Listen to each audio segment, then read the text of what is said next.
મંગલાલંકારો સર્વપાવપણાસનો મંગલાનંચ સર્વેસિં પરમં હવૈ મંગલમ પરમં હવૈ મંગલમ ભગવાન વીરો મંગલમ ગૌતમ પ્રભુ મંગલમ શૂલભદ્રાય જૈન ધર્મોસ્તુ મંગલમ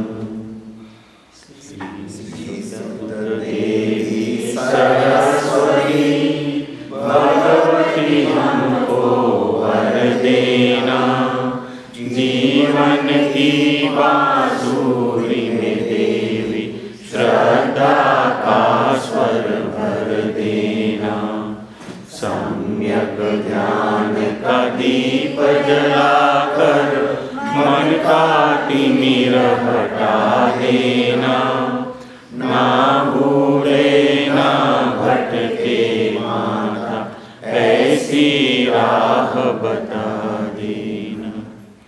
7 ચક્રોમાં ઓમ રીમ શ્રી ગુરુભ્યો નમઃ. ओम ह्रीं श्री गुरुभ्यो नमः। ओम ह्रीं श्री गुरुभ्यो नमः। ओम ह्रीं श्री गुरुभ्यो नमः। ओम ह्रीं श्री गुरुभ्यो नमः। ओम ह्रीं श्री गुरुभ्यो नमः। ओम ह्रीं श्री गुरुभ्यो नमः। ओम ह्रीं श्री गुरुभ्यो नमः।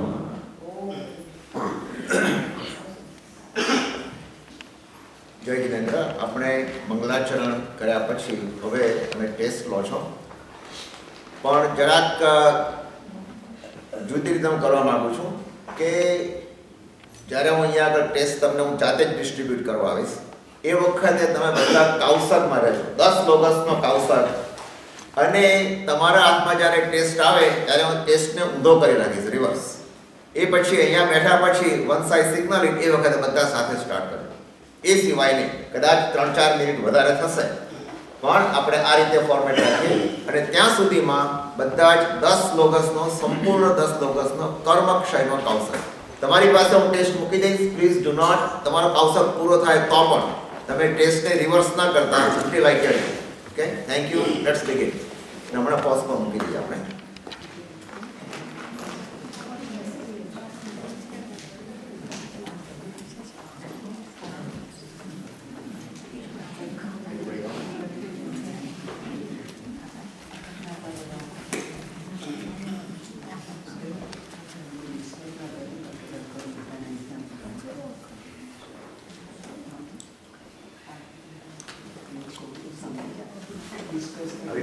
કોઈ ડિસ્કસ નથી કરતા કારણ કે it's a different taste anyway. હા, ઇટ્સ વેરી ડિફરન્ટ.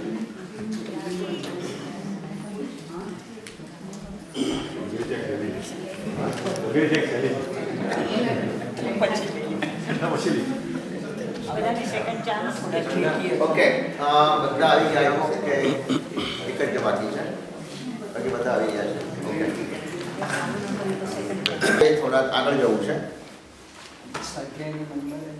તો સ્વાધ્યાયનો નંબર મારી પાસે નથી અત્યારે. સ્વાધ્યાય 5મો કે 6મો છે, 5મો. એનીવે, તો આપણે ગયા વખતે કેટલા સૂત્ર કરતા? 5 ને 23. 5:17 થી 5:23 સુધીના સૂત્રોમાં શું વિશેષતા છે એ એકવાર ફરી ક્વિકલી જોઈ લઈએ.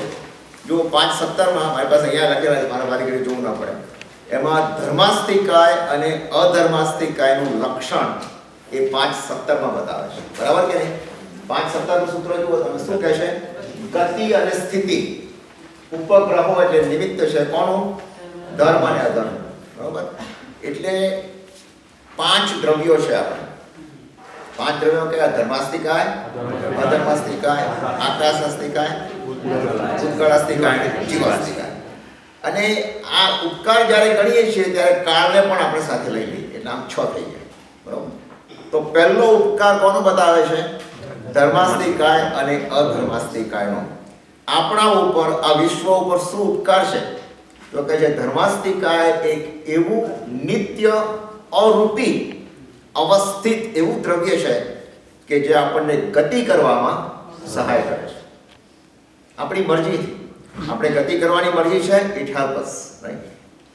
અધર્માસ્તી કાય એ પણ અરૂપી છે, અવસ્થિત છે, નિત્ય છે અને ક્યાં સહાય કરે છે? સ્થિર થવામાં. એટલે આપણે જો ટ્રાફિક સિગ્નલનો પ્રમાણે ગણીએ તો લાલ લાઈટ કોણ બતાવે છે? અધર્માસ્તી કાય. અને ગ્રીન લાઈટ ધર્માસ્તી. બરોબર? એ થઈ. એટલે ધર્મ અધર્મ થઈ. તો આકાશાસ્તી કાયનો શું ઉપકાર છે આપણા ઉપર? જગા આપવાનો. આ ત્રણ દ્રવ્યોનો ઉપકાર આપણને ખ્યાલ આવી ગયો, ધર્મ, અધર્મ અને આકાશ. હવે બીજા બે રહ્યા, આમ તો ત્રણ રહ્યા પણ બે રહ્યા મુખ્ય કયા? પૂતગળ અને જીવ. તો પહેલા આપણે પૂતગળનું લક્ષણ લઈ લઈએ. પૂતગળનું લક્ષણ શું? કોણ કહેશે? પૂતગળનું લક્ષણ એ સૂત્ર 5:20 અને 5:21 છે. 5:19, 5:20. 5:19 શું કહે છે? પૂતગળનો ઉપકાર શું છે? શરીર, વાણી, મન અને શ્વાસોશ્વાસ. એ પૂતગળનો ઉપકાર છે. બરોબર? એ પૂતગળનો ઉપકાર છે કે એના દ્વારા આપણે, શરીર પણ પૂતગળ છે, મન પણ પૂતગળ છે, વાણી પણ પૂતગળ છે અને શ્વાસોશ્વાસ પણ પૂતગળ છે. બરોબર? એ લેવાનું એ કહ્યું. અને પછી જીવનું બીજું, પૂતગળનું બીજું લક્ષણ બતાવ્યું. એ બીજું લક્ષણ બતાવ્યું, સુખમાં પણ પૂતગળ, દુઃખમાં પણ પૂતગળ, જીવનમાં પણ પૂતગળ અને મૃત્યુમાં પણ પૂતગળ. આ બધામાં પૂતગળનો ઉપકાર છે. ઉપકાર એટલે અહીંયા નિમિત્ત ગણી શકો. ઉપકાર એટલે બધું સારું છે નહીં સમજવાનું, પણ નિમિત્ત છે. બરોબર? હવે કોણ બાકી રહ્યા? જીવ અને કાળ. તો હવે જીવ માટે 5:21 નું સૂત્ર. પરસ્પર ઉપગ્રહો જીવાના. જો જીવની અંદર આ એક મહત્વ છે જે પૂતગળમાં નથી. શું છે? પરસ્પર એકબીજામાં નિમિત્ત થવું એ જીવનો ઉપકાર છે. બરાબર? હવે જીવ કોઈ પણ હોય, એ મનુષ્ય હોય એવું જરૂરી નથી. બરાબર? એકેન્દ્રિયથી માંડીને પંચેન્દ્રિય સુધીના અને દરેક ચારેય ગતિના જીવો એકબીજાને ઉપકારી છે. એકબીજાને ઉપકારી છે. અને આપણે ઘણા બધા એક્ઝામ્પલ્સ લીધેલા, એટલે જીવ પણ આવી ગયો. હવે કોણ બાકી રહ્યું? કાળ. તો કાળનો ઉપકાર શું છે આપણે જોઈએ. વર્તના. બરોબર? વર્તના એટલે વર્તવું. કાળ પોતાના સ્વભાવમાં વર્તે છે. પછી પરિણામ 5:22 નું સૂત્ર. પછી છે ક્રિયા, પરત્વ અને અપરત્વ. આ બધો કોનો ઉપકાર છે? કાળનો ઉપકાર છે. એટલે અહીંયા સુધી આપણે ગયા વખતે ચર્ચા કરી હતી. હવે આપણી ચર્ચાને આપણે આગળ વધારીએ છીએ. અને આગળ વધારતા પહેલા આપણે એક 5:23 નું સૂત્ર જોઈ લઈએ. પણ એ જોતા પહેલા અહીંયા એક વસ્તુ સમજવાની છે કે ઉમા સ્વાતિજી હવે કોના ઉપર ભાર મૂકે છે? પૂતગળ. અને તમે સમજી શકો છો, ધર્માસ્તી કાય તમે કહેશો આપણું કંઈ ખરાબ કરી શકવાનું નથી, કે આપણે એને કંઈ નડવાનું નથી. અધર્માસ્તી કાય કંઈ તકલીફ નથી, એને નથી, આપણને નથી. આકાશને પણ કોઈ તકલીફ નથી, બિચારું એનું કામ કરે છે. પણ આપણી પ્રીતિ, આપણો મોહ, આપણી આસક્તિ, આપણું સારું ખોટું જે કંઈ છે કોની જોડે છે? અને બીજો એક છે, કોની સાથે છે? નહીં, કાળ નહીં. કયો બીજો અસ્તિકાય કયો છે? જીવાસ્તિકાય. એટલે આપણે આપણું જીવન જો તપાસીએ, જ્યારથી આપણે મનુષ્યમાં આવ્યા, આપણે બીજી ગતિમાં તો આપણને ખબર નથી, યાદ પણ નથી, પણ મનુષ્ય ભાવમાં આવ્યા ત્યારથી જો આપણું જીવન જોઈએ તો આપણે જન્મ્યા ત્યારથી આપણને પૂતગળનો મોહ થઈ ગયો. રમકડા રમવા આપતા હતા ને, બસ ત્યારથી જ પૂતગળનો મોહ થઈ ગયો. ઘંટડી વાગે અને આપણે રડતા બંધ થઈ જઈએ. પાછું કંઈક કોઈ હિંચકો નાખે, એ હવા આવે જરાક, આ બધું જાણતા પૂતગળ પ્રત્યેનો મોહ અને પ્રેમ ત્યારથી વધી ગયો. અને પછી આપણને માતા પિતાનો પ્રેમ મળવા માંડ્યો, સગા સંબંધીઓનો સ્નેહ મળવા માંડ્યો. અને જેમ જેમ આ વસ્તુ મળતી જાય અને એ રીતે આપણો પણ થોડો ઉત્થાન થતો જાય, એમ શું થાય કે સામે એમ પણ થઈ જાય કે મને આના તરફથી કેમ નથી મળ્યું, મને આના તરફથી કેમ નથી મળ્યું. એટલે સાથે સાથે બીજા પણ દૂષણો અંદર આવતા જાય.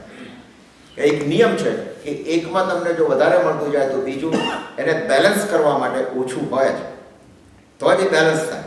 બરાબર છે? જેટલા આપણા મિત્રો છે એવા છુપા દુશ્મનો હોય જ, અંદર છુપા હોય, પ્રગટ ન હોય, ધેટ બેલેન્સ ઇઝ આઉટ. કુદરતનો એક ઇક્વિલિબ્રિયમનો પ્રિન્સિપલ છે, રાઈટ? એ બને જ છે. તો આપણો જેને કહીએ કે લગાવ અથવા આપણું જોડાણ, આપણી આસક્તિ બે વસ્તુ પ્રત્યે, એક જીવ પ્રત્યે અને એક પૂતગળ પ્રત્યે. પણ જીવની સાથે શું થયું?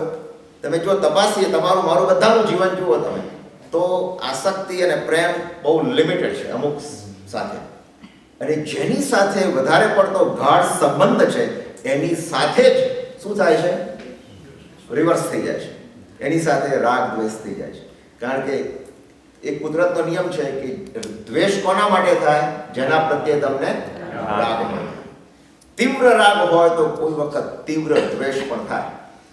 બરોબર છે? આ કદાચ લાંબો સમય ટકે નહીં પણ થાય ખરો. એટલે રાગ અને દ્વેષ અજાણ્યા માટે તો કંઈ થવાનું નથી. બરાબર છે? પણ અજાણ્યા માટે એવો પ્રેમ પણ નથી થવાનો. એટલે એ તો સવાલ નથી, પણ આ વધતું જાય છે.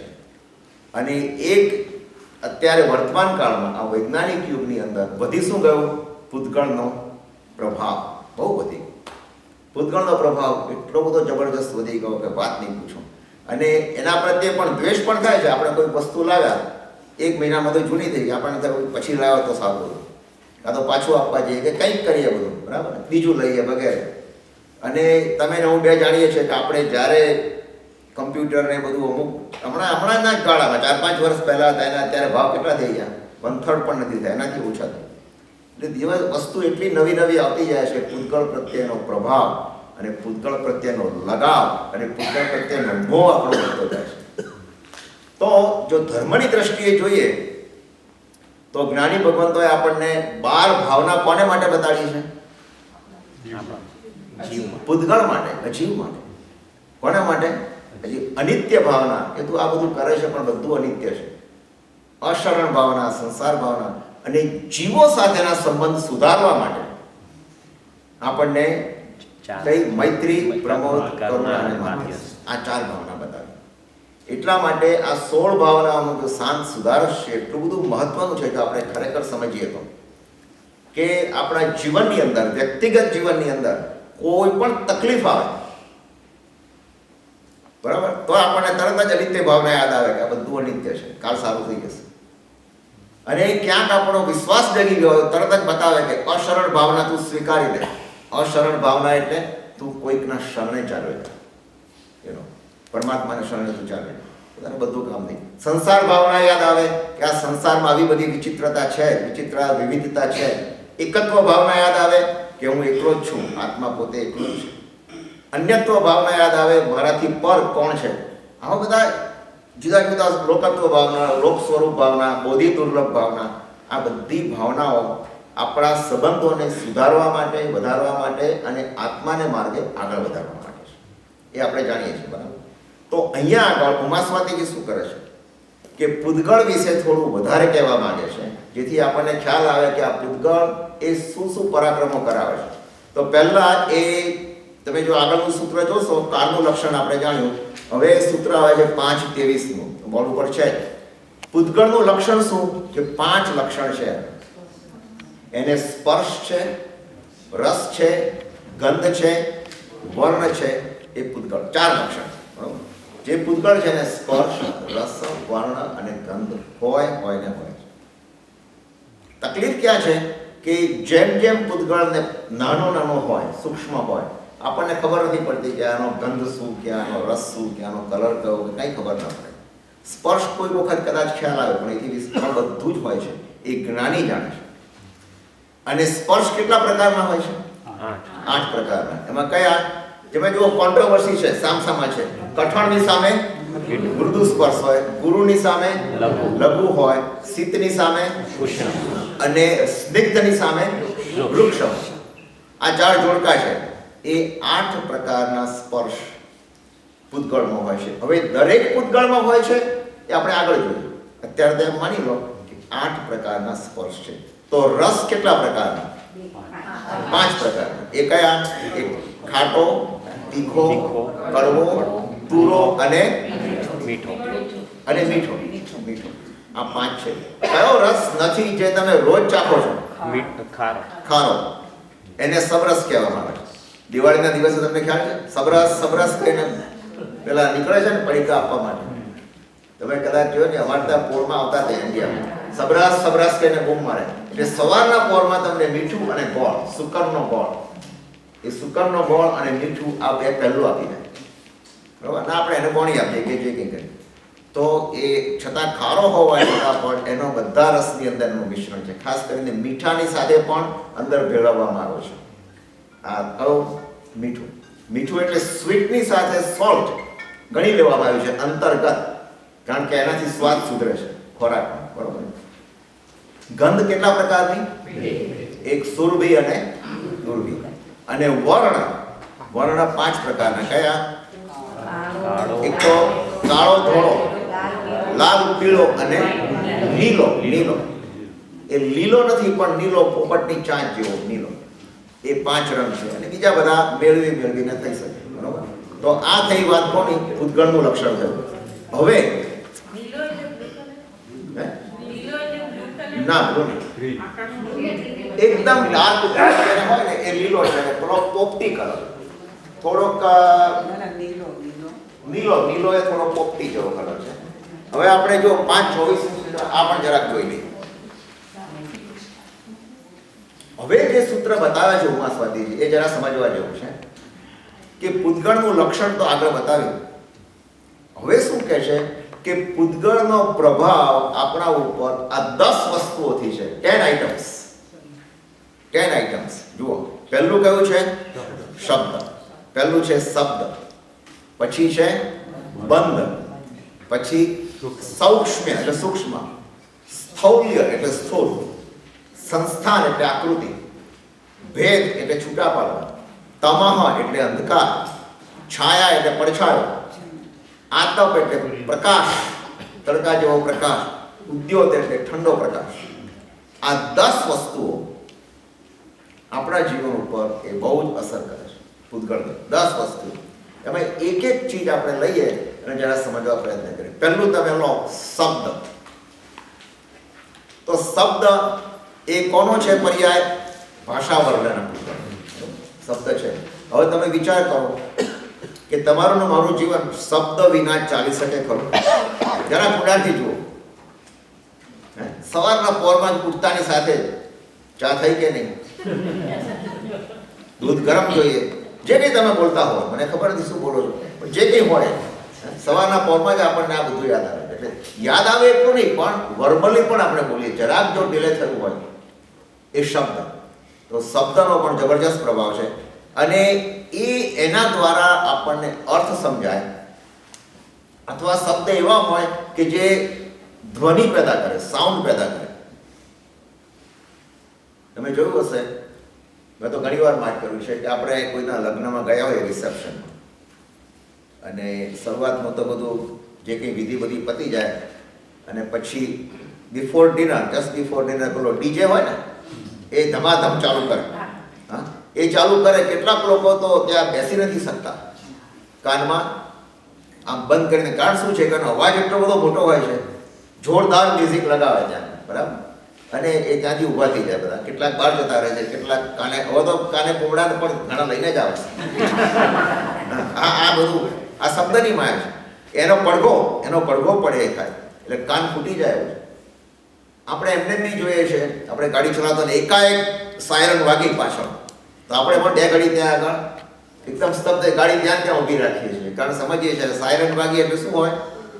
પોલીસ કાર હોવી જોઈએ, બરાબર? આમ જોરથી ફટાફટ. એટલે આ બધો શબ્દ છે.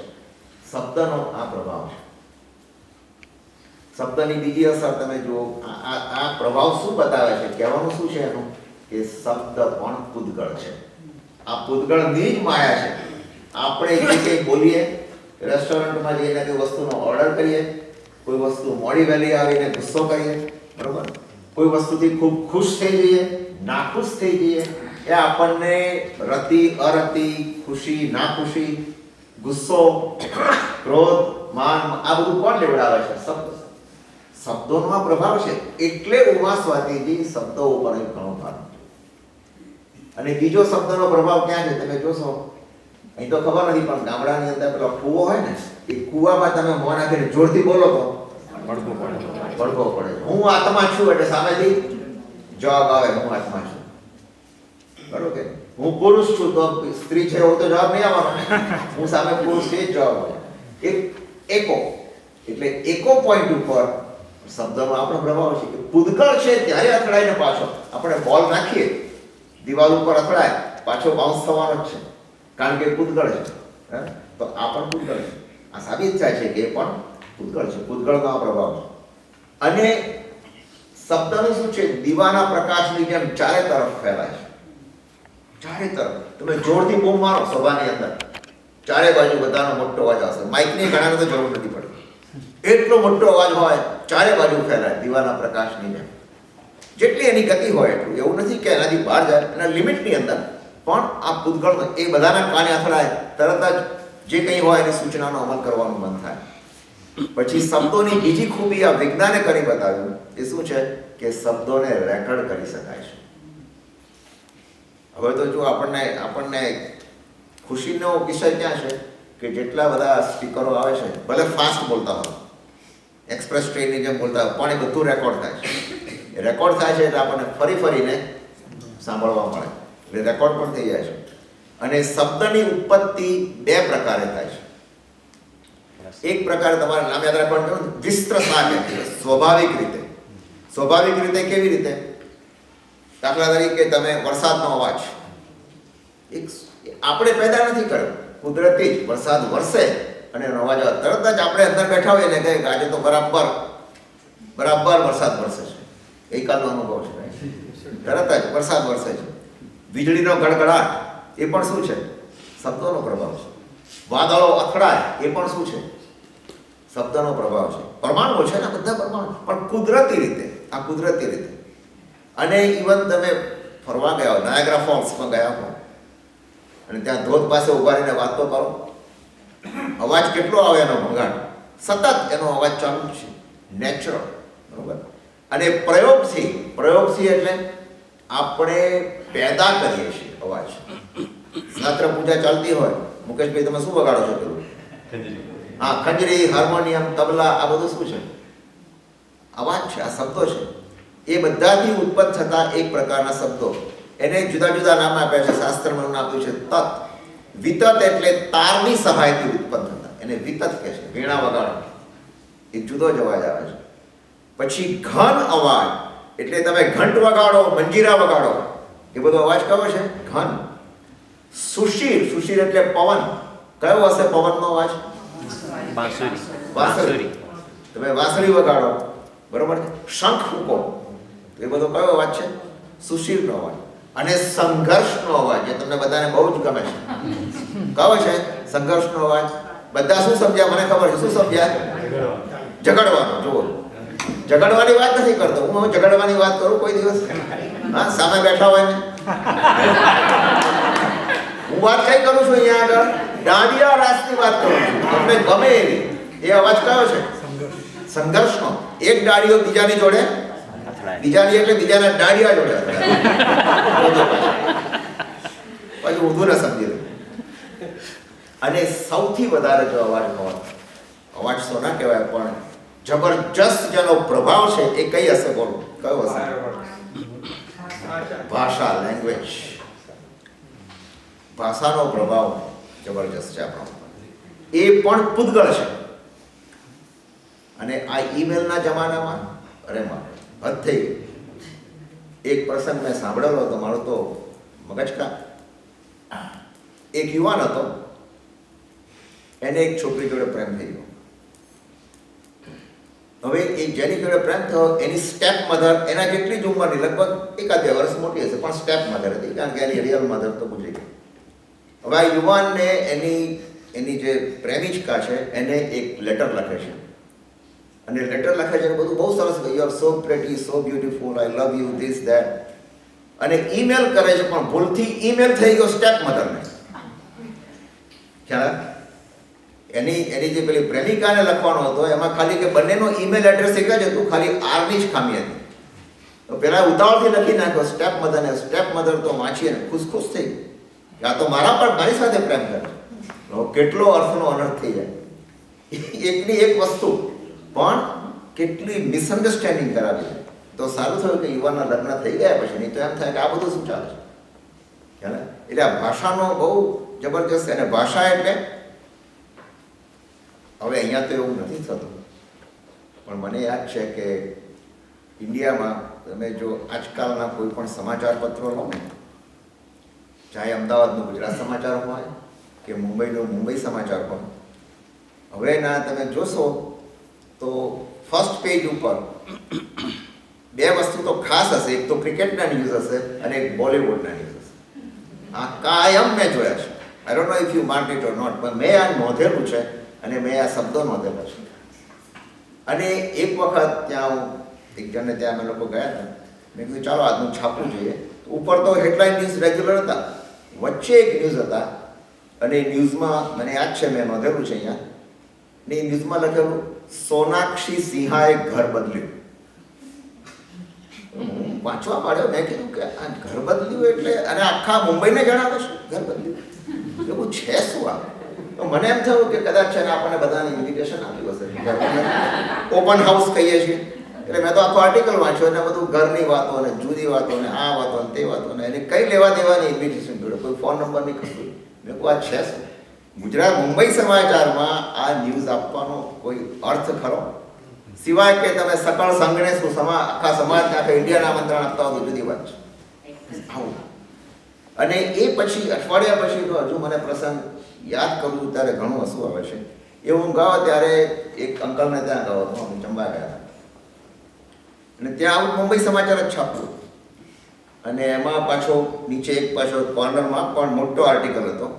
એમાં લખેલું હતું, મેં નોંધ્યું છે કે રણબીર સિંહ નામનો કોઈ એક્ટર હશે, એ રણબીર સિંહને કોઈ છોકરીનું નામ દીધું કે રણબીર સિંહને આ છોકરી સાથે ઈલ્લું ચાલે છે. હવે મને સમજ ના પડી કે આ ઈલ્લું શું છે. આપણે શબ્દથી જાણતા. એટલે મેં પેલા અંકલને પૂછ્યું, કાકા આ ઈલ્લું શું છે? તો મને જવાબ શું આપે? મને કે તારી કાકીને પૂછ. મેં કાકીને મેં કીધું કે આ કંઈક રહસ્ય હોવું જોઈએ અંદર. મેં પૂછ્યું, અરે આપણે એટલા સરળતાથી પૂછ્યું એને. મને કે ચંદ્રકાંતજી તમને એટલી ખબર નથી અમેરિકામાં રહો છો? મેં કહું અમેરિકામાં અમારે આવું કંઈ હોતું નથી. એટલે મને કે ઈલ્લું એટલે મને હવે તો ખબર પડી. એટલે કે આઈ પહેલો અક્ષર લો, એલ લો અને યુ લો. ILU, I love you. આ માટે એ જણાવવાનું છે મુંબઈ સમાચાર. બોલો એક કટિંગ પણ મારી પાસે હું નતો લાવ્યો, સારું થયું.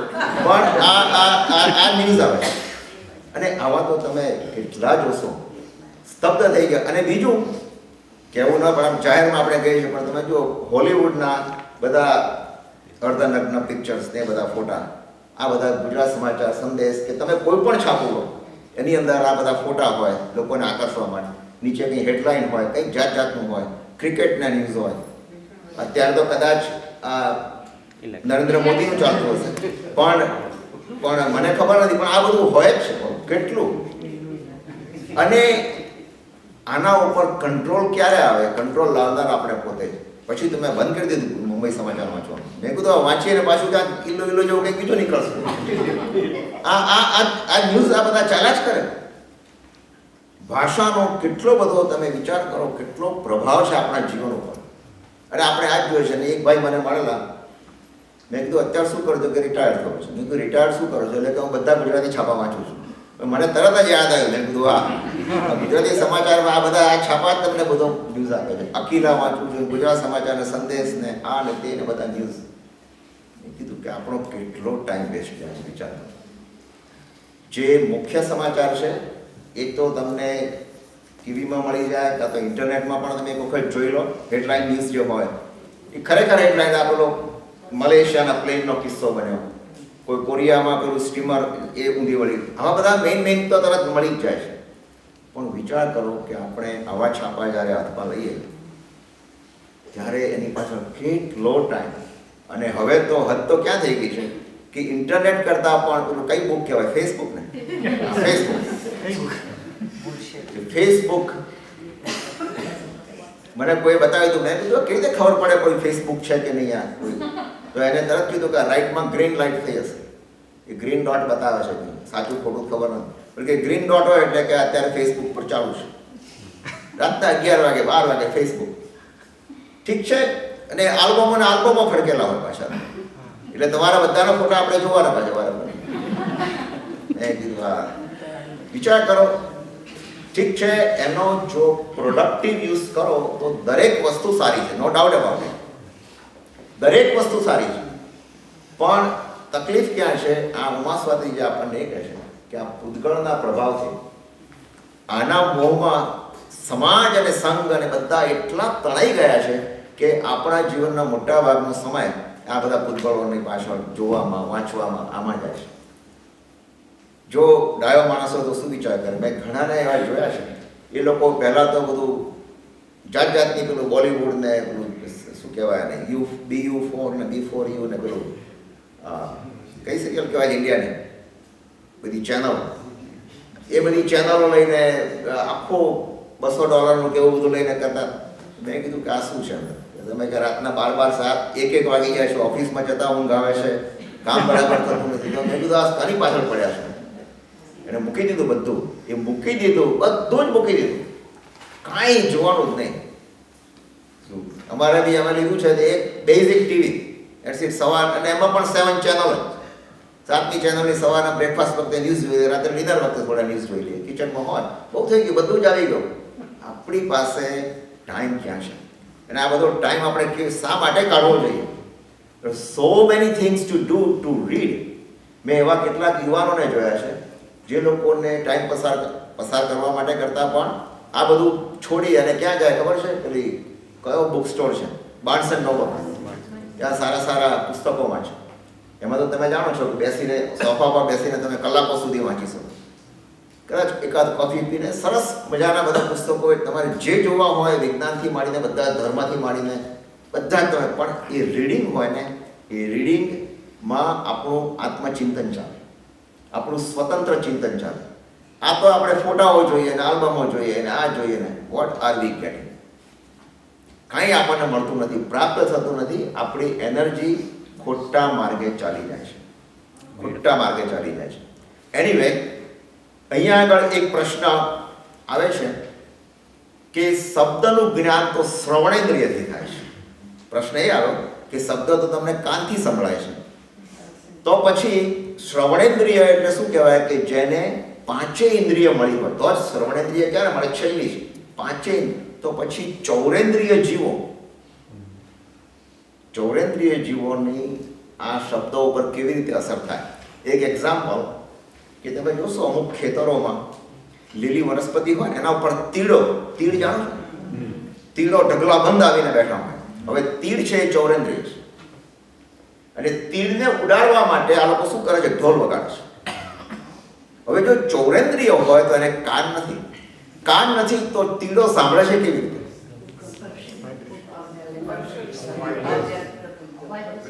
એ ઢોલનો અવાજ શું થાય છે? એમાંથી નીકળે છે શબ્દના પૂતગળો. એ પૂતગળો તીડના શરીરને અથડાય છે, એટલે એને એક જાતનો ત્રાસ ઉત્પન્ન થાય છે, ઉડી જાય છે. એ તીડો સાંભળતા નથી, એટલે તમે રખે માનતા કે ઢોલનો અવાજ સાંભળીને ઉડે છે, સાંભળીને નહીં. એના અવાજથી એ પૂતગળો એના શરીર પર અથડાય અને એનાથી એ તૂટી જાય છે. એટલે આ બધાની શબ્દની અસર કેટલી બધી થાય છે. હવે આ શબ્દ પછીનો જે શબ્દ છે અહીંયા આગળ એ કયો છે? બંધ. અને બંધ પણ શબ્દ જેટલો જ આપણા માટે મહત્વનો છે, અને બંધ કરાવવામાં આ શબ્દનો પણ ફાળો છે, શબ્દનો પણ ફાળો. કારણ કે શબ્દથી આપણા મનમાં વિકૃતિઓ જન્મે, વિકાર પણ જન્મે, અથવા પૂજ્ય ભાવ પણ જન્મે, નારાજગી પણ જન્મે, હર્ષ પણ જન્મે, અને આ બધા જે આપણા હાવભાવ બદલાય એનાથી કર્મનું આવવાનું ચાલુ થઈ જાય. કર્મ આવે, બરોબર? કર્મ આવે એટલે શું થયું? કર્મ કોના ઉપર આવે છે? આત્મા ઉપર. આત્મા પહેલેથી તો થોડા કર્મ લઈને આવેલો જ છે, બરાબર?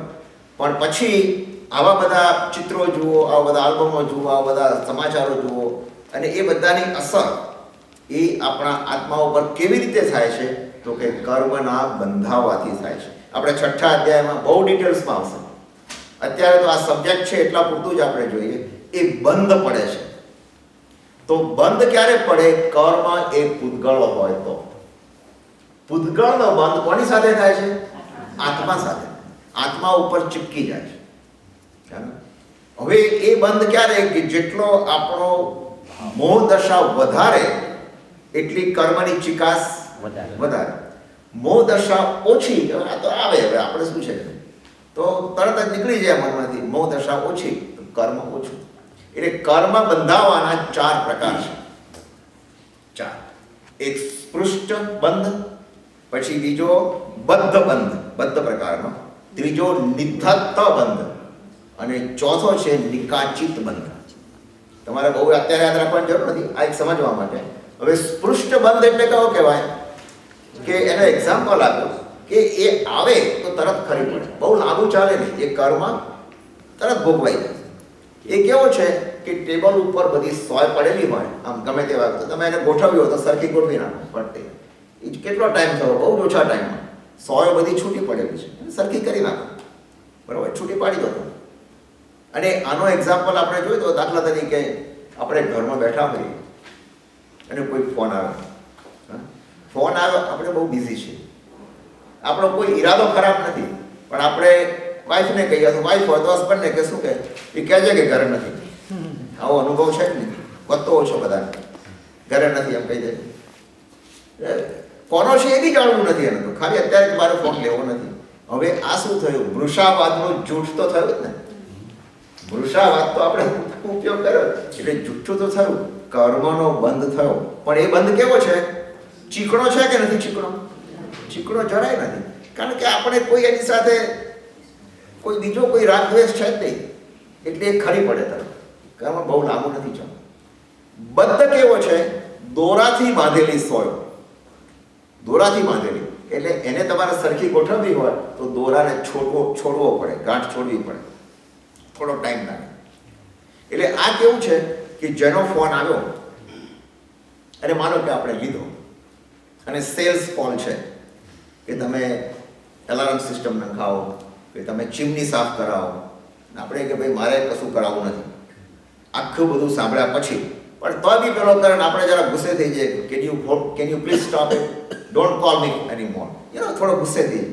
હવે આ કેવો છે? આ કર્મબંધ તો થાય છે, કારણ કે આપણે કદાચ જુઠ્ઠું પણ બોલીએ કે મેં હમણાં જ ચીમની સાફ કરાવી છે લાસ્ટ વીકમાં, આપણે તો જોઈએ ના હોય ચીમની, હા, પણ બોલી રાખીએ છીએ આપણે હમણાં જ કરાવીએ, કે કામ કરીને છૂટીએ આની સાથે, કોઈ ઈરાદો ખરાબ નથી.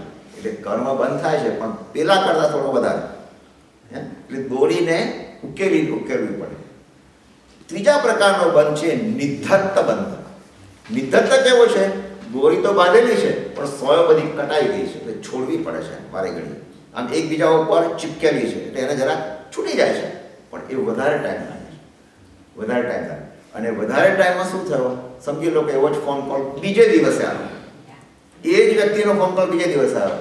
આપણે જેવો લીધો અવાજ પર સેલ્સ કોલ છે, ચીમની સાફ કરવી, આપણે એક વાર તો કીધું કે કરાવે. અરે સાહેબ કે તમે જુઓ તો ખરા, $35 જ કરાવી નાખું છું.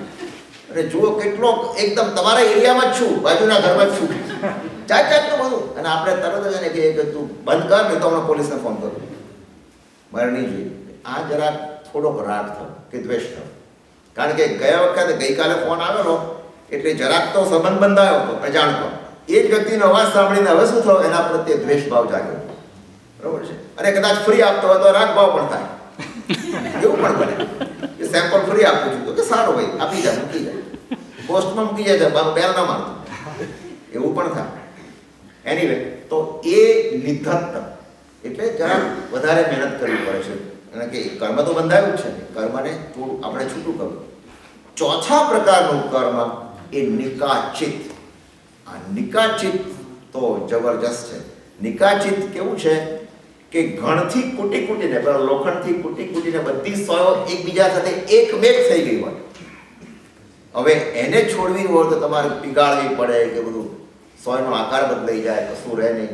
એટલે એ તો કર્મ ભોગવ્યા વિના છૂટકો જ, ભોગવ્યા વિના છૂટકો. એ ભોગવવું જ પડે. અને નિકાચિત કર્મ એટલે તમે તમારો ગુસ્સો ઓર વધી ગયો, તમે પોલીસને ફોન કર્યો અને બધું ધમાલ કરીને પેલો આવ્યો કદાચ ચીમનીની જગ્યાએ, તો મારા જ પ્રસંગ, તમને મારો જ પ્રસંગ કહું. મારે તો આવી રીતે એક ફોન કોલ આવ્યો તો ચીમની, મને થયું ઘણો વખત થયો છે ને ચાલો આપણે ચીમની $35 કરી લઈશું, તમારી એરિયામાં જ છું. આપણને તો એ બધા પરિચિત નહીં ને આ બધાથી. આવ્યો અને એને ચીમની તો એને બધી ખોલી, નીચેથી ખોલ્યું બધો ભાગ અને ઉપર જઈને ખોલ્યું. પછી મને કે સાહેબ તમે બહાર આવશો જરા કંઈક પ્રોબ્લેમ છે. વિચારવા પડી ગયું છે શું પ્રોબ્લેમ. તો એણે શું કર્યું કે ચીમનીનો જે પાઇપ છે ને એ જોરથી હલાવવા માંડ્યો અને એ લોકો એવી રીતે શેક કરે કે આપણને લાગે કે આ ઢીલો જ છે. એટલે એક સેકન્ડ માટે તો હું પણ વિચારવા પડી ગયો. પછી મને થયું કે આ નાટક કરે છે, કારણ કે એને એવા જોરથી આમ પકડીને હલાવવા માંડ્યો ને. મેં કીધું કે stop it and you calm down, I don't want to do anything.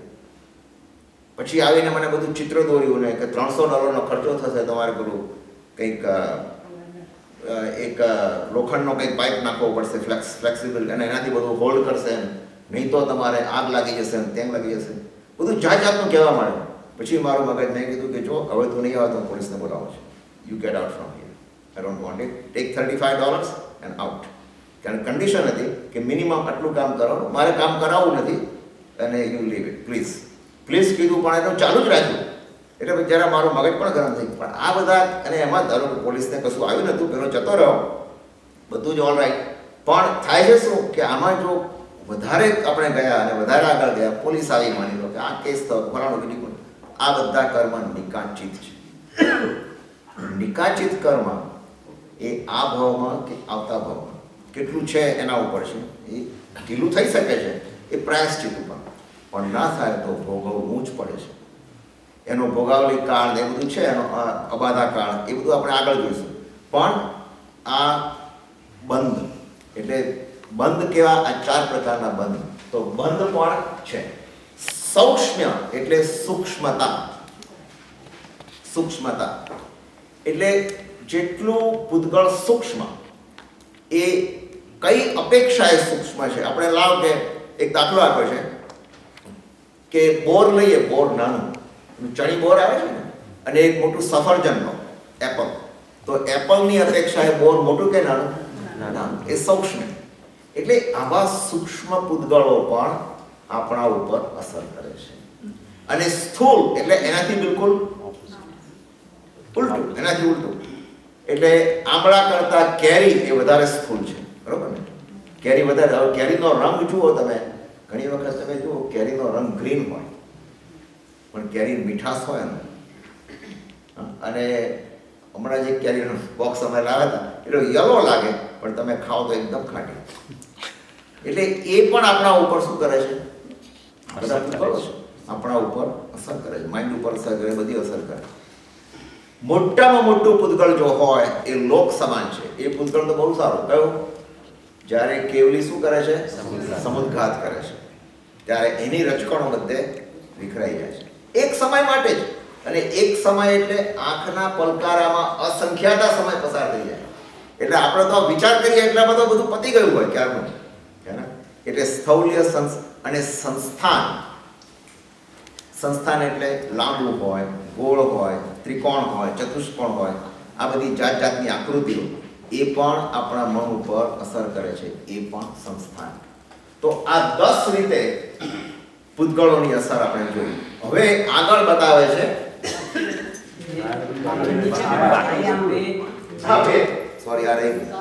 ભેદ. આ છઠ્ઠો ભેદ. ભેદ એટલે શું? તો ભેદ એટલે છૂટું પાડવું, એને ભેદ કહીએ. તોડવું અથવા છૂટું પાડવું, ભાગ પાડવા, એને આપણે ભેદ કહીએ. અને ભેદના પાછા 5 પ્રકાર છે. તમારે શબ્દો યાદ રાખવાની જરૂર નથી. 5 પ્રકાર જરાક આપણે સમજી લઈએ. એકને નામ આપ્યું છે ઔત્કારિક ભેદ. ભેદ એટલે છૂટું પાડવું. દાખલા તરીકે એક લાકડું હોય અને આપણે ત્યાં પેલું લાકડાનું મશીન ઘરે રાખે છે ઘણા ગરાજમાં. એને જો તોડવું હોય, 2 ભાગ કરવા હોય તો તરત જ મશીનથી થઈ જાય, અથવા તો કુહાડાથી. એટલે ચીરવું, ફાડવું, તોડવું, હા, આ પણ એક ભેદનો ભાગ. પછી બીજો ભાગ છે ચૌર્ણિક. ચૌર્ણિક એટલે કણ રૂપે એના ચૂરા કરવા. અત્યારે તો તમને નહીં કરતા હો, પણ આપણા પેરેન્ટ્સ ને ગ્રાન્ડ પેરેન્ટ્સ એ લોકો પેલા ઘંટી રાખે ને ઘરમાં, અને ઘઉં નાખીને પછી દળે દળે એટલે ચૂરે ચૂરા થઈ જાય. એ પણ ભેદ થયો. એ ઘઉંના નાના નાના બારીક ભેદ કરે. ખંડ ખંડ એટલે ટુકડા થઈ જવાના. માટીનો ઘડો હોય એ પડ્યો હાથમાંથી એટલે શું થવાના? ઠીકરા થઈ ગયા. કાચનો ગ્લાસ પડ્યો એના ટુકડા થઈ ગયા. આ ભેદથી થાય છે. એટલે એક વસ્તુના ખંડ ખંડમાં ભાગ કરવા એનું નામ ભેદ. સમજાય ગયું? કોઈ પણ વસ્તુ હોય, ચોપડી હોય, ચોપડીના પાના ફાટી ગયા એ ભેદ. એના પાના નીકળી ગયા ભેદ થઈ ગયું, છૂટા પડી ગયા. પ્રતર પ્રતર એટલે પડનું છૂટું પાડવું, એ પણ ભેદ છે. તમને ખ્યાલ છે માઇકા? માઇકા એટલે અબરક કહેવાય ને? હા, તો એમાંથી આપણે એક લેયર છૂટું પાડતા. ખ્યાલ છે? એક લેયર તમે છૂટું પાડી દો. એવું પ્લાયવુડ હોય આપણા ટેબલ ઉપર, ડાઇનિંગ ટેબલ ઉપર પ્લાયવુડ શું છે? આપણને લાગે કે આખું લાકડાનું જ બનેલું છે, પણ હોય તો ઉપરનું એક લેયર જ ખાલી. એને તમે છૂટું પાડી દો એટલે ભેદથી થયું. અને એક અનુતટ નામનો એક પ્રકાર છે, છાલ કાઢવી. તો કયું એવું ફ્રૂટ છે કે જેની છાલ આપણે કાઢીએ છીએ? ઓરેન્જ છે, પછી બનાના, શેરડી, આ બધાના છાલ કાઢીએ છીએ. એ છાલ ઉતારવી, બરાબર છે, એ પણ એક પ્રકારનો ભેદ છે. આ બધા ભેદ. પછી 7મો નંબર શું છે? તમ. તમ એટલે અંધકાર. તો ઉમાસ્વાદીજી શું કહે છે? અંધકાર પણ પૂતગળ છે. અંધકાર પણ પૂતગળ છે. આપણે સામાન્ય રીતે શું કહીએ? અંધકાર એટલે પ્રકાશનો અભાવ. પ્રકાશનો અભાવ નથી, એના ઉપર કાળા રંગના પૂતગળો છવાઈ જાય છે. પ્રકાશને જ્યારે તમે બટન ઓન કરો ત્યારે એ દૂર થઈ જાય છે ઓટોમેટિકલી, ત્યારે દૂર થઈ જાય છે. બાકી જો તમે અંધારું હોય, આપણે જોઈએ વસ્તુઓ પડી હોય, વસ્તુઓ કેમ દેખાતી નથી? કારણ કે કાળા રંગના પ્રકાશ એના ઉપર છવાઈ જાય છે, એનાથી વસ્તુઓ ઢંકાઈ જાય છે. પછી 8મા નંબર પર છે છાયા. એ છાયા બે પ્રકારની નામ આપ્યું છે. એક તદવર્ણ પરિણત છાયા. એટલે શું? કે અરીસામાં તમારું પ્રતિબિંબ જુઓ. અરીસામાં આપણે તો અરીસામાં ક્યારે પ્રતિબિંબ જોઈએ? રોજ મોર્નિંગમાં બ્રશ કરતા જોઈએ. પછી બહેનોનો તો બહાર જવાનું ત્યારે. હવે એ પ્રતિબિંબ જુઓ તો શું તમને આબેહૂબ પ્રતિબિંબ દેખાય છે? જેવા તમે છો એવું જ પ્રતિબિંબ પડે છે, બરોબર? એવું જ પ્રતિબિંબ એક્ઝેક્ટ પડે છે. તો એ છાયા થઈ ગઈ, એક પ્રકારની છાયા. મુખના વર્ણનો આકાર જેવો હોય એવી જ છાયા બતાવે છે. અને બીજી છાયા આકૃતિ રૂપ છાયા, એને પડછાયો કહે છે. એટલે પ્રતિબિંબ નથી હોતો પણ પડછાયો હોય. અને પડછાયાનું પણ વિજ્ઞાન છે. તમને યાદ હશે કે નહીં ખબર નથી, પણ મને તો હું તો જઈ આવ્યો છું. પાટણની અંદર એક છાયાશાસ્ત્રી કરીને એસ્ટ્રોલોજર, અત્યારે તો ખબર નથી એના પેઢીમાંથી હશે તો નહીં, પણ તો વર્ષો પહેલાંની વાત છે જ્યારે ઇન્ડિયામાં હતા ત્યારે.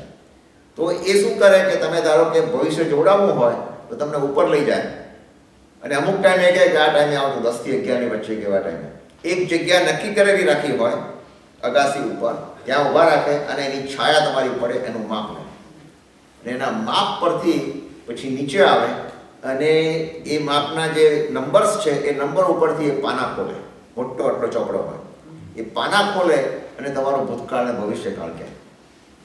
છાયા પણ ભૂતકાળ છે, આપણું જ પ્રતિબિંબ છે. એટલે એની અંદર આપણું જીવન જાણે કે એસ્ટ્રોલોજીની દ્રષ્ટિએ જુઓ તો જાણે આપણું જીવન ના કહેતા હોય એ અંદર સમાઈ ગયું. અને તમે કેટલાક એસ્ટ્રોલોજર જોશો તો મુખ ઉપરથી કહે છે. મેં એવા પણ એમની પાસે પણ હું ગયેલો છું. એ વખતે મને ઘણો શોખ હતો તો ગયેલો છું.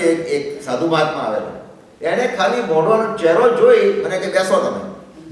2 મિનિટ શાંત બેઠા અને આખી કુંડલી બનાવી. અને મારી પાસે કુંડલી હતી, એક્ઝેક્ટ મેચ, એક્ઝેક્ટ ગુરુ બુધ મંગળ આ બધા ક્યાં પડ્યા છે ક્યાં નહીં બધું જ બતાવે. પછી હવે એને જે કીધું એ સાચું ખોટું ભગવાન જાણે, પણ એટલીસ્ટ કુંડલી સુધી તો સાચું પડ્યું. એટલે એ મુખ પણ એના ઉપરથી પડે. પછી 9મો ભાગ છે આતપ. આતપ એટલે સૂર્યના પ્રકાશને આતપ કહીએ છીએ, જે ગરમી આપે છે. અને ખરેખર આપણા જો જૈન ધર્મના વિજ્ઞાન પ્રમાણે જુઓ તો સૂર્ય પણ દેવ વિમાન છે.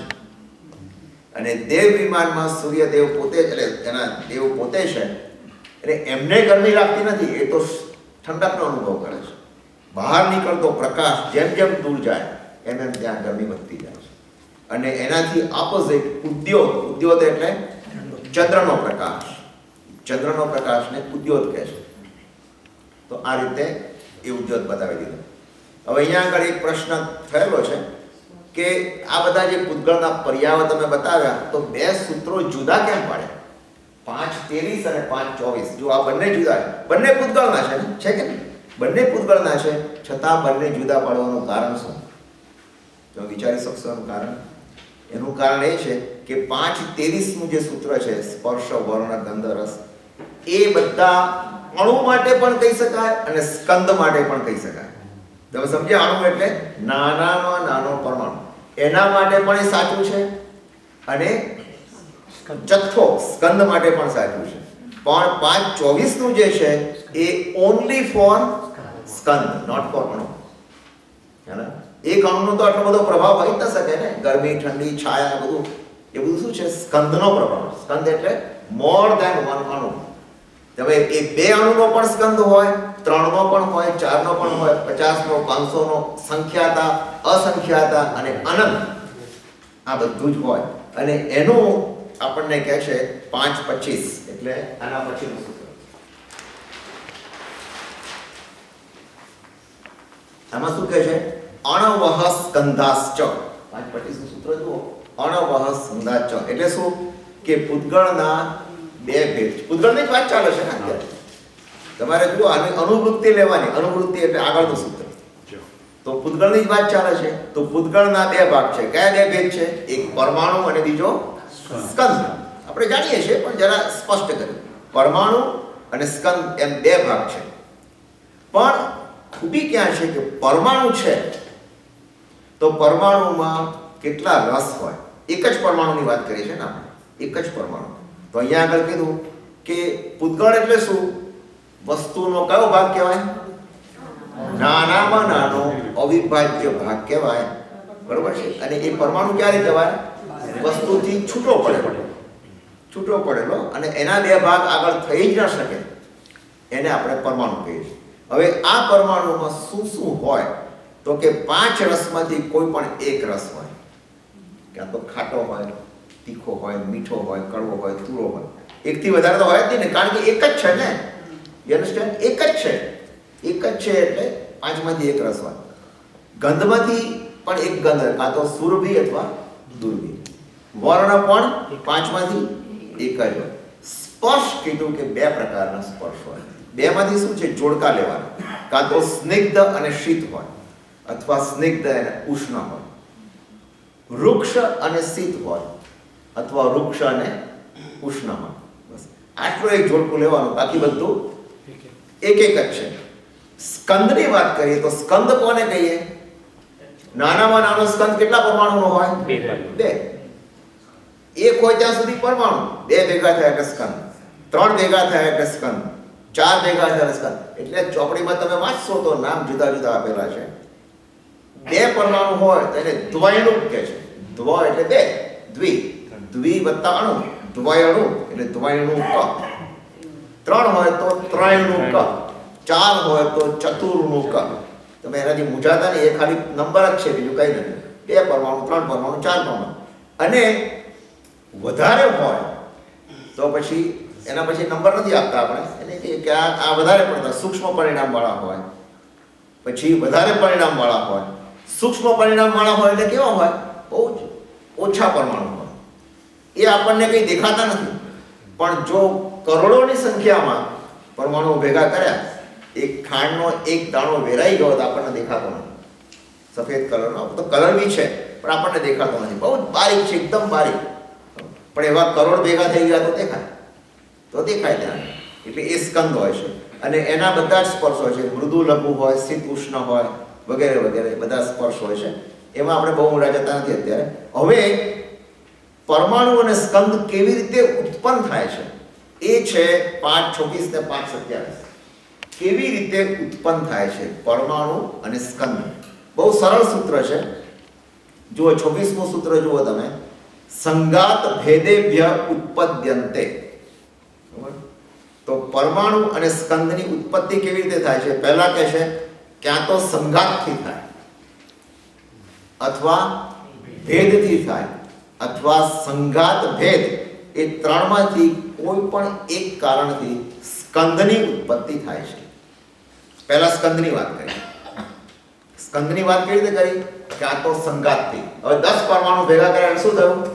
સંગાત. સંગાત થઈ ગયો. પછી 50, 500, 1000 સંખ્યાતા, અસંખ્યાતા, અનંત આ બધા સંગાત થઈ ગયા. ભેદ એટલે છૂટા પડે. માનો કે 1 લાખ પરમાણુ છે. પરમાણુ એટલે 1 લાખ અણુ હોય. હવે એને આપણે 50,000 માં ડિવાઈડ કરીએ. 50,000 એક બાજુ ને બાકીના બીજી બાજુ. તો એ પણ શું થયું? સંગાત થયો કે ભેદથી છૂટા પડે? ભેદથી. પણ છતાંય બંને છૂટા પડેલા શું કહેવાશે? સંગાત. એ ક્યાં સુધી સંગાત છૂટા પાડતા પાડતા પાડતા ખાલી બે થાય ત્યાં સુધી સંગાત કહેવાય. બરાબર? એ પરમાણુ છૂટા પાડતા જાઓ તમે. એ છૂટા પાડતા પાડતા પાડતા બે વધે ત્યાં સુધી સંગાત. બરાબર? અને સંગાત ભેદ એક સાથે બનતા હોય.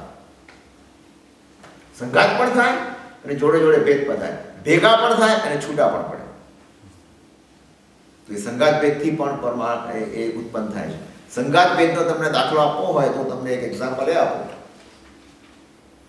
કે માનો કે તમે એક ઇન્ડિયામાં ગયા અને તમારે એક શર્ટ જબ્બો બનાવવો છે. બરાબર? અને જબ્બા માટે તમે એક કપડું ખરીદ્યું, દરજીને આપ્યું. બરાબર? હવે એને સીવવા માટે શું કરશે? પહેલા કટ કરશે ને. કટ કરે એટલે શું કર્યું? એને ભેદ કર્યો. અને પછી વ્યવસ્થિત રીતે કટ કરેલા શું કરશે? પાછો સીવશે. સીવશે એટલે શું કર્યું? ભેગું કર્યું. એટલે સંગાત ભેદ બે થાય. બે સાથે પ્રક્રિયા જોવા મળે કે સંગાત ભેદ. બરાબર? સમજાય ગયું? આપણે એક મકાન બનાવીએ છીએ. હા, તો મકાન બનાવતી વખતે જે કોન્ટ્રાક્ટર હોય, કડિયા મજૂર શું કરે કે અમુક વસ્તુ તોડે ને, લાકડું છે એને તોડે, એને છોલે બરાબર સરખું કરે, પછી લાવે, પછી એને ખીલા મારીને ભેગું કરે. એટલે સંગાત અને ભેદ. સંગાત ભેદમાંથી કોઈ પણ આ ત્રણમાંથી સંગાતથી ઉત્પન્ન થાય, ભેદથી ઉત્પન્ન થાય અથવા સંગાત ભેદથી ઉત્પન્ન થાય. બરાબર? હવે આગળ આપણે વિચારીએ કે સંગાત ભેદ એક જ સમયે છૂટા પડે, ભેગા પડે. મેં તમને એક્ઝામ્પલ આપી દીધો.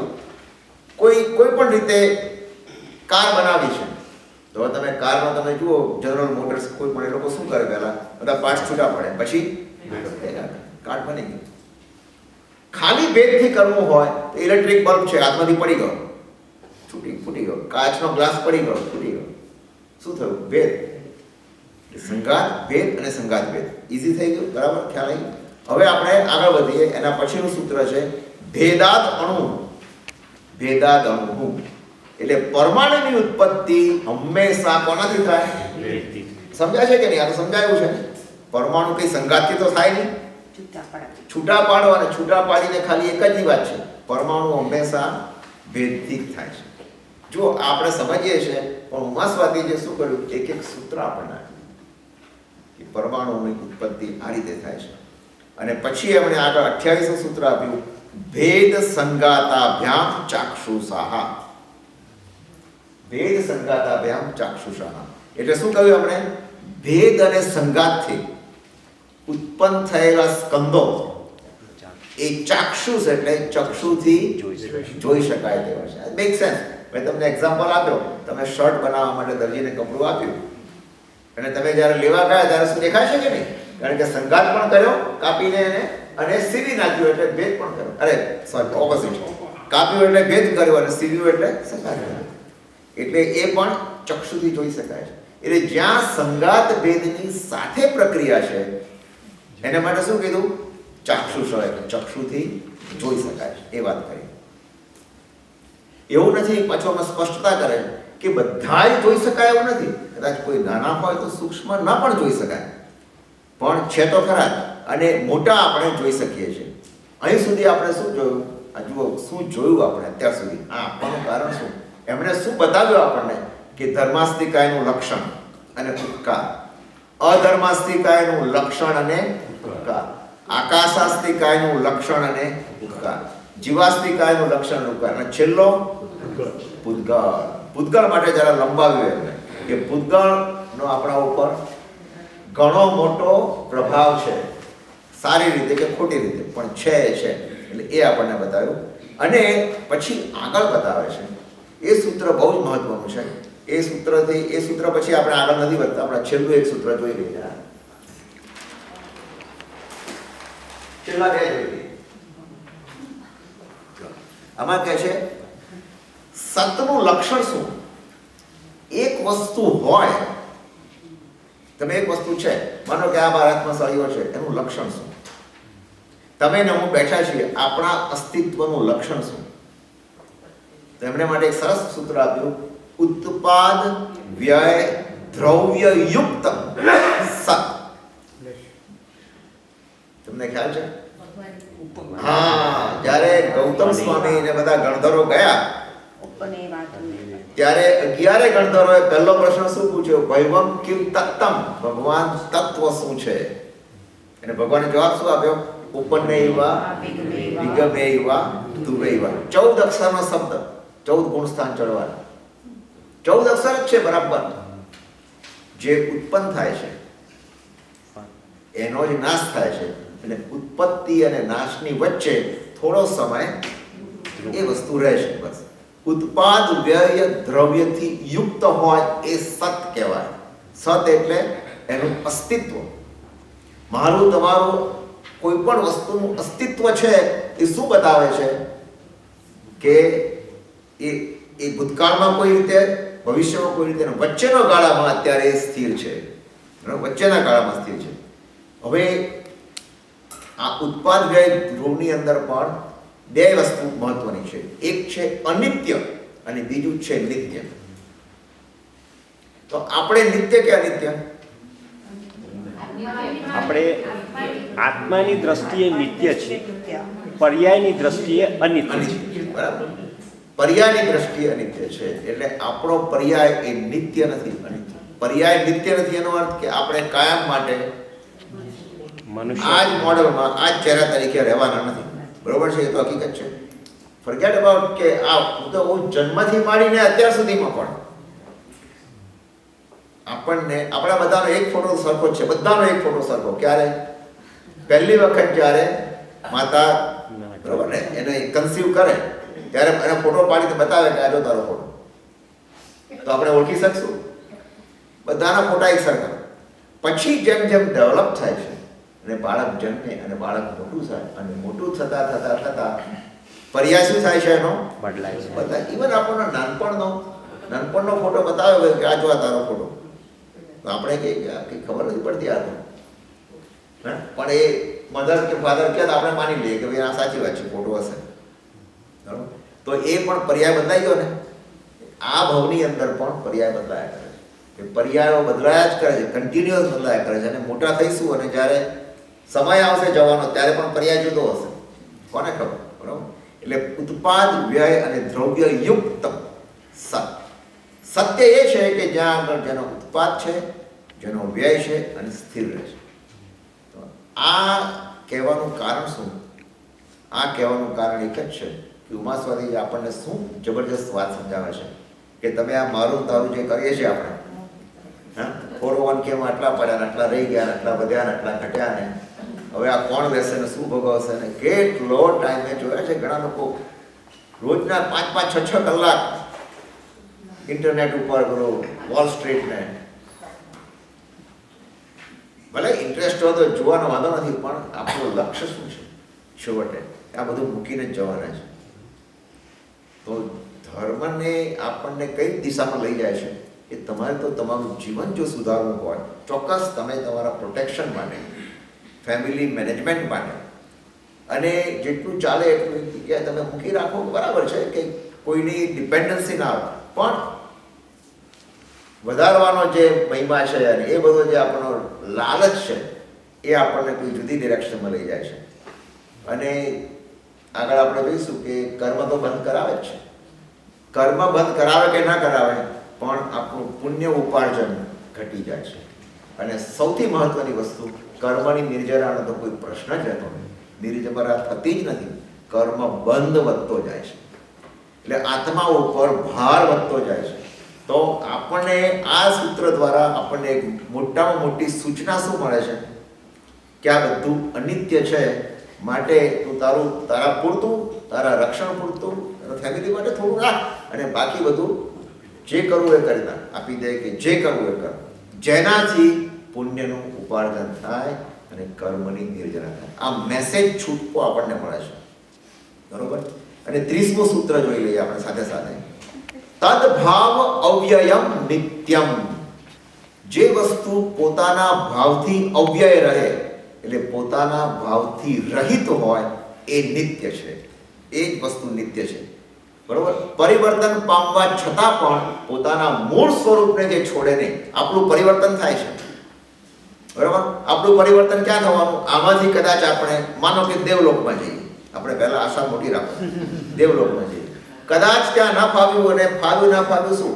તિર્યંશમાં જઈએ, એકેન્દ્રિયમાં પણ જઈએ, મનુષ્ય પણ જઈએ, પણ કોઈ પણ પર્યાયમાં જઈએ પણ એક વસ્તુ નક્કી છે કે કયા પર્યાયમાં આપણે જવાના છીએ? જીવ કે અજીવ? જીવ.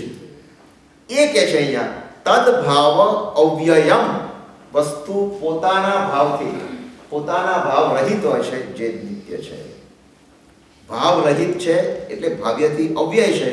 એ પોતાના ભાવથી રહિત છે માટે તે નિત્ય છે. એને વસ્તુ કાયમ રહેવાની નથી અને પરિવર્તન પામે તો પણ એ નિત્ય જ છે. નિત્ય જ છે. એ તમે સોનું લો, ચાંદી લો, હીરા લો કે કોઈ પણ લો, એની કંઠી બનાવો, એનું કડા બનાવો, એનું બંગડી બનાવો, એનું મુગટ બનાવો, કુંડળ બનાવો, જે બનાવો હોય બધા પરિવર્તન છે, પણ મૂળ દ્રવ્ય તો નિત્ય જ છે. અને એકનું બીજામાં પરિવર્તન સોનાનું ચાંદીમાં નથી થતું, કે ચાંદીનું હીરામાં નથી થતું, કે જીવનું અજીવમાં નથી થતું. દરેક વસ્તુ એ પરિવર્તન એનો ક્ષણે ક્ષણે થયા કરે, ક્ષણે ક્ષણે. અને ઇવન આપણામાં પણ, મનુષ્ય ભાવમાં પણ દરેક ક્ષણે ક્ષણે પરિવર્તન થયા કરે છે. થાય છે કે નહીં? એક એક સમયે આપણે નજીક જઈએ છીએ, મૃત્યુની નજીક જઈએ છીએ. આપણને ખ્યાલ નથી આવતો એટલો, પણ સૂક્ષ્મ પરિવર્તન તો થયા જ કરે છે. અને જૈન દર્શન એ આ વસ્તુ પર ખૂબ ભાર મૂકે છે. કેટલાક દર્શન કહે છે કે ભાઈ નિત્ય છે, કેટલાક કહે છે કે અનિત્ય છે. જૈન દર્શન કહે છે નિત્યાનિત્ય છે. નિત્ય પણ છે, અનિત્ય પણ છે. તમે કઈ દ્રષ્ટિથી જુઓ છો? તમે જો નિત્ય તરીકે જુઓ તો એ દ્રવ્યાર્થિક નહીં થયો. દ્રવ્યની દ્રષ્ટિએ દ્રવ્ય નિત્ય છે, પર્યાયની દ્રષ્ટિએ પર્યાય અનિત્ય છે. એટલે તદભાવ્ય અવ્યયમ નિત્યમ. આગળ કરવું છે આપણે અહીં સુધી રાખીએ.